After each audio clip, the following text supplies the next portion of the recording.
നമ്മളെ വിളിച്ചവനാകുന്ന ദൈവം വിശ്വസ്തനാണ്. ഈ മെസ്സേജ് നിങ്ങളിന്ന് കേൾക്കുമ്പോൾ ഒരു കാര്യം മനസ്സിലാക്കണം. നമ്മുടെ ദൈവത്തിൻ്റെ വിശ്വസ്തത ഭയങ്കര വലുതാണ്. കർത്താവിൻ്റെ വിശ്വസ്തത ഒന്നുകൊണ്ട് മാത്രമാണ് നാം ഈ ഭൂമിയിൽ നിലനിൽക്കുന്നതും അനുഗ്രഹീതരായിരിക്കുന്നതും.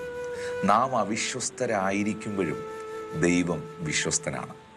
1 തെസ്സലോനിക്കർക്ക് എഴുതിയ ലേഖനം 5-ാം അധ്യായത്തിൻ്റെ 24-ാമത്തെ വാക്യത്തിൽ ബൈബിൾ പറയുന്നു, നിങ്ങളെ വിളിക്കുന്നവൻ വിശ്വസ്തനാകുന്നു, അവനത് നിവർത്തിക്കും.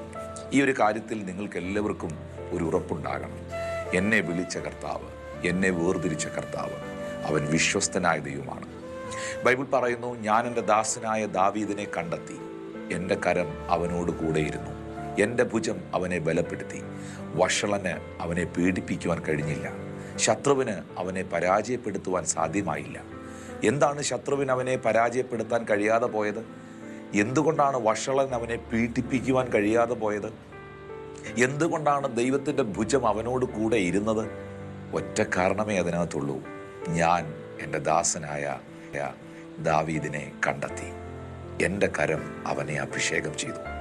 ഏത് കരമാണോ നിങ്ങളെ അഭിഷേകം ചെയ്തത്?